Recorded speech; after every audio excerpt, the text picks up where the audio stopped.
नमस्कार विद्यार्थी मित्रांनो, वर्ग 8 विषय मराठी सेतू अभ्यासक्रमाचा दिवस आहे 36. क्षेत्र लेखन, कौशल्य क्षमता, वाचन लेखन, संकल्पना, वर्णनात्मक निबंध लेखन. अध्ययन निष्पत्ती पहा मुलांनो काय आहे. विविध लेखन प्रकारातील विचार व आशय समजून घेतात. आशयाशी संबंधित स्वतःचे विचार व अनुभव स्वतःच्या भाषा शैलीत लिहितात. लेखनाचे विविध प्रकार व शैली यांचा उपयोग करून अनुभव लेखन करतात. दुसरा आहे विविध लेखन प्रकारात विचार आशय समजून घेतात. आशयाशी संबंधित स्वतःच्या अनुभवावर आधारित तोंडी लेखी स्वरूपात विचार व्यक्त करतात. तर यामध्ये तुम्हाला काय करायचं आहे, लेखन हे कौशल्य अवगत करायचं आहे, वाचनसुद्धा करायचं आहे, वर्णनात्मक निबंध लिहायचा आहे. त्याचबरोबर तुम्हाला विचार आणि आशय ही गोष्ट समजून घ्यायची आहे. लेखन प्रकारांमध्ये विचार आणि आशय काय असतो आणि त्याचबरोबर विविध प्रकार आणि त्याची शैली ह्या सगळ्या गोष्टींचा अभ्यास तुम्हाला या दिवस 36 मध्ये करायचा आहे. जाणून घेऊया. पहा, शाळेचा पहिला दिवस, आनंद, वर्ग शिक्षक, नवीन मित्र, नवीन पुस्तकांचा सुगंध आणि शाळेची इमारत ही मुद्दे दिलेली आहेत. शिक्षकांनी सांगितल्याप्रमाणे वरील चित्राचे निरीक्षण करून विद्यार्थी स्वतःच्या मनातील भावना मुद्द्यांच्या आधारे व्यक्त करतील. त्याप्रमाणे सलग लेखन करण्याचा प्रयत्न करतील. पहा मुलांनो, तुम्हाला काय करायचं आहे, वर दिलेलं जे चित्र आहे ते चित्र पाहायचं आहे. त्यात एक मुलगी बॅग घेऊन, शाळेचा युनिफॉर्म घालून शाळेत जात आहे. पहा, कोरोनाच्या या काळात आपण खरंच ह्या गोष्टी खूप मिस करत आहेत. आम्ही शिक्षक म्हणूनही विद्यार्थ्यांची रोज वाट पाहतो, पण असं होऊ शकत नाही. ठीक आहे, शाळेचा पहिला दिवस हा तुम्ही दरवर्षी अनुभवता, पण त्यातही शाळेचा जीवनातला पहिला दिवस हा खूप महत्त्वाचा असतो. आता शाळेचा पहिल्या दिवसावर जे काही मुद्दे दिलेले आहेत त्यावर आधारित आपण निबंध लेखन करूया. नमस्कार मुलांनो, पहा, शाळेचा पहिला दिवस हा निबंध मी लिहिलेला आहे. तो तुम्ही अभ्यासा आणि त्यावरून तुम्ही तुमच्या शाळेचा पहिला दिवस हा निबंध तयार करायचा आहे. ज्ञानाचे मंदिर म्हणून ज्याची ओळख ती म्हणजे माझी शाळा. अन्न, वस्त्र, निवारा, आरोग्य आणि शिक्षण या आपल्या मूलभूत गरजा आहे. शिक्षण ही मूलभूत गरज जिथे संपूर्ण होते ती माझी शाळा. सुट्ट्या संपल्या आणि आज शाळेचा पहिला दिवस होता. खूप आनंद झाला होता, कारण कितीतरी दिवसांनी मी शाळेत जाणार होती. मित्रमैत्रिणींना भेटणार म्हणून आज सकाळी 5 वाजताच उठली होती. सकाळचे सर्व कामे भराभर पूर्ण केली आणि 9 वाजता पासून शाळेचा प्रेस केलेला गणवेश घालून इकडून तिकडून मी मिरवत होती.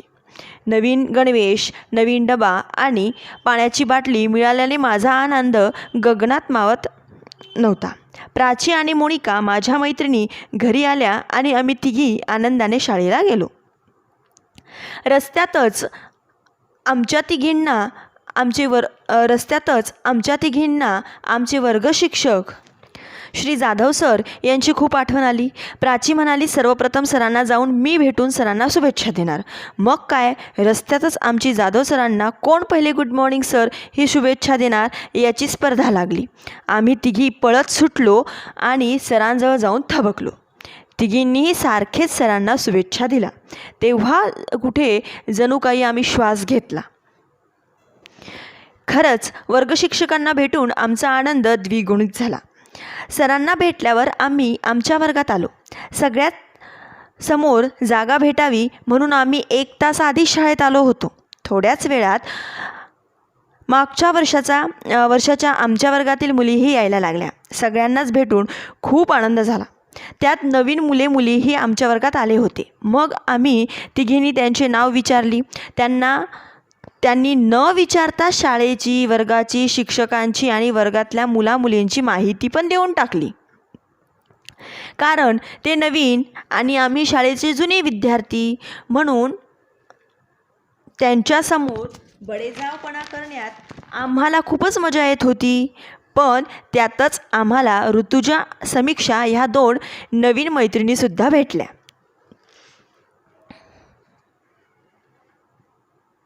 राष्ट्रगीत प्रतिज्ञा झाल्यावर आम्ही वर्गात आलो होतो. सगळ्यांचीच एकच चुलबुल चालली होती की ह्या वर्षी आपले वर्ग शिक्षक कोण असणार. त्यातच जाधव सर वर्गात आले आणि मीच तुमचा याही वर्षीचा वर्ग शिक्षक आहे असे म्हणाले आणि आम्ही सगळ्यांनी जल्लोष केला. सरांनी आम्हाला शांत करत नवीन पुस्तके घेण्यासाठी रांगेने त्यांच्या मागे येण्यासाठी सांगितले. आम्ही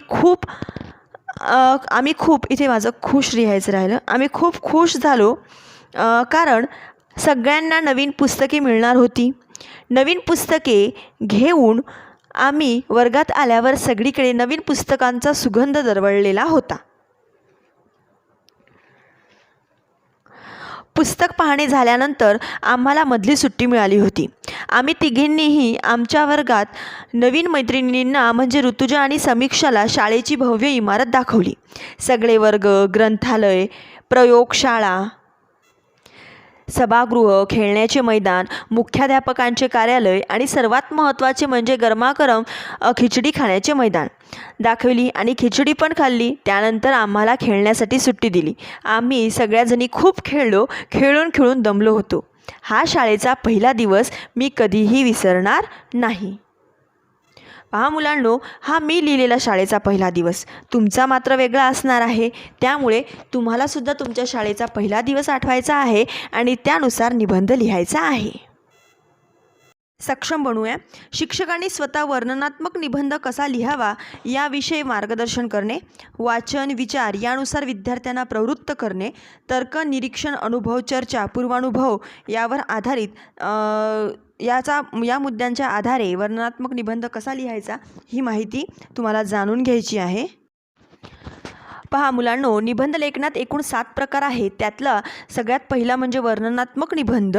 आता हा वर्णनात्मक निबंध नेमका कसा असतो, तर वर्णनात्मक निबंधात आपण पाहिलेल्या एखाद्या दृश्याचे किंवा एखाद्या स्थळाचे, नाहीच काय तर अनुभवलेल्या एखाद्या प्रसंगाचे हुबेहूब वर्णन करायचे असते.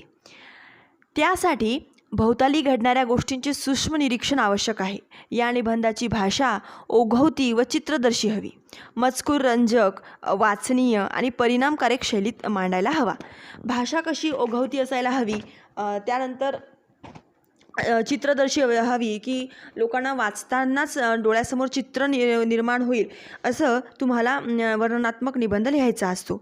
मग वर्णनात्मक निबंधामध्ये काय काय व्यक्तींचे वर्णन तुम्हाला करता येईल. पोस्टमन, पोलीस किंवा शाळेचा शिपाई, माझे शेजारी, कोणत्याही व्यक्तीचं वर्णन, नंतर पशुपक्ष्यांचं वर्णन करता येईल, स्थळाचं, इमारतीचं वर्णन करता येईल, त्यानंतर निसर्ग सौंदर्याचे वर्णन करता येईल किंवा मग प्रसंगाचं, घटनेचं वर्णन करता येईल.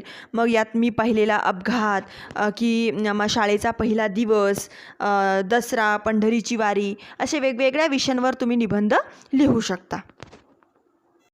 चला सराव करूया. आता पहा, वरील मुद्द्यांच्या आधारे तुम्हाला काही प्रश्न विचारले जातील आणि त्याच्याच अनुभवावर लेखन करण्याचा प्रयत्न करायचा आहे. आता पुढचा निबंध आहे माझा आवडता प्राणी. तर मग त्यात विविध प्राणी व त्यांचे प्रकार, मग आता त्या प्राण्यांमध्ये तुमचा आवडता प्राणी कोणता, मग तुम्हाला तो प्राणी का आवडतो, त्याचं कारण, आणि मग तो कारण लिहिल्यानंतर त्याचे स्वभाव कसा आहे, त्याचे गुणवैशिष्ट्य कसं आहे, त्याचबरोबर त्या प्राण्याबरोबरचा तुमच्या जीवनातील अविस्मरणीय प्रसंग. आता माझ्या विद्यार्थ्यांनो, पहा की तुम्हाला काय करायचं आहे, स्टेप बाय स्टेप जशा पायऱ्या दिलेल्या आहेत त्या पायऱ्यांनुसार निबंध लिहायचा आहे. प्रयत्न करा, नक्कीच तुम्ही लिहू शकता. मी जो निबंध लिहिलेला आहे माझा आवडता प्राणी, तो तुम्ही पहा. त्याच्या मदतीने तुम्ही तुमचा निबंध लिहा. आवडता प्राणी कुत्रा. प्राणी पाळायला सगळ्यांनाच आवडते. कोणी मांजर पाळते, कोणी पोपट, तर कोणी माझ्यासारखे कुत्रा पाळते. माझा आवडता प्राणी कुत्रा आहे. कुत्रा हा प्रामाणिक प्राणी म्हणूनच त्याला ओळखतात. आपल्या घराचे कुत्रा रक्षण करतो म्हणून लोक कुत्रा पाळतात. कुत्र्याच्या अनेक प्रजाती आहेत. कुत्रा मानसिक ताण कमी करण्यास मदत करतो. पुरातन काळापासून अन्नासाठी कुत्रा हा मानवाच्या सानिध्यात राहत आलेला आहे. प्रामाणिक, इमानदार हा शब्द ऐकताच आपल्या मनात सर्वात आधी प्राण्यांचा जो विचार येतो आणि मुख्य तर कुत्र्याचाच. ते म्हणतात ना, वफादारी शिकावी तर कुत्र्याकडून. कुत्रा हा जीव लावणारा प्राणी आहे. मालकाविषयी निष्ठावंत आणि प्रेमळ असणारा प्राणी म्हणजे कुत्रा होय. माझ्याकडे सुद्धा एक कुत्रा आहे आणि आमच्या घरात कोणीच त्याला कुत्रा म्हणून हाक मारत नाही. त्याला आम्ही सगळे टॉमी असे म्हणतो. तो आमचा सदस्य झाला आहे. कुत्रा भाज्या व फळे वगळता इतर सर्व वस्तू खातात. आमच्या टॉमीला मांस आणि भाकर खायला आवडते. आमच्या टॉमीला चहा खूप आवडते आणि आईस्क्रीमसुद्धा आवडीने खातो. जेव्हाही आम्ही बाहेरून येतो तेव्हा त्याला खूप आनंद होतो आणि तो आमच्या अंगावर झेप घेतो तेव्हा त्याचा पांढरा रंग आणखीच उजळतो. तो आमच्यासोबतच जेवतो, टी व्ही पाहतो. त्याच्याशी खेळायला मला खूप मजा येते. आम्ही दोघे टी व्हीवर कार्टून सोबतच पाहतो. तो घरात कुठेही असला तरी शिंचान कार्टून लागल्यावर पळतच येतो. रविवारी एकदा आईबाबा बाहेर गेले होते. त्यांना यायला 3 ते 4 तास लागणार होते. मग मी दरवाजे बंद करून घरात बसली होती. टॉमी पण माझ्यासोबत घरामध्ये होता. टी व्ही पाहता पाहता मला झोप लागली आणि मागच्या दरवाजातून आमच्या घरात चोर शिरला. कपाट उघडून तो पैसे घेणारच तर कपाटाचा आवाज ऐकून आमचा टॉमी त्याच्यावर धावून गेला. तो चोर पळत माझ्याकडे आला. इतका आवाज ऐकून मी पार घाबरली. त्या चोराला पाहून माझं पाणी झालं होतं.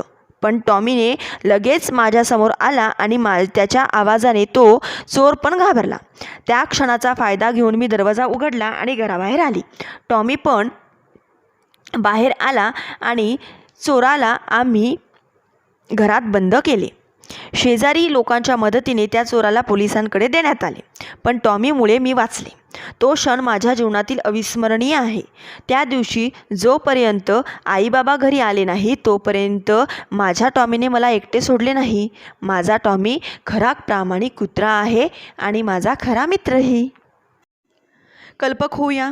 तुम्हाला आवडणाऱ्या कोणत्याही 5 प्राण्यांची अधिक माहिती आंतरजालाच्या साहाय्याने मिळवा. खूपच सोपं. इंटरनेटच्या माध्यमातून 5 प्राण्यांची माहिती मिळवायची आहे आणि ती तुमच्या सेतू अभ्यासक्रमाच्या वहीमध्ये लिहायची आहे बरं. त्यावरच मार्क्स मिळणार आहेत आणि मार्क्सपेक्षाही प्राण्यांची माहिती आपल्याला मिळणार आहे. म्हणून आंतरजालाचा उपयोग करून ही माहिती मिळवून लिहायची आहे. माझ्या पुढील व्हिडिओसाठी तुम्हाला माझा चॅनल सबस्क्राईब करायचा आहे, लाईक नक्की करायचे आहे आणि शेअरसुद्धा करायचा आहे.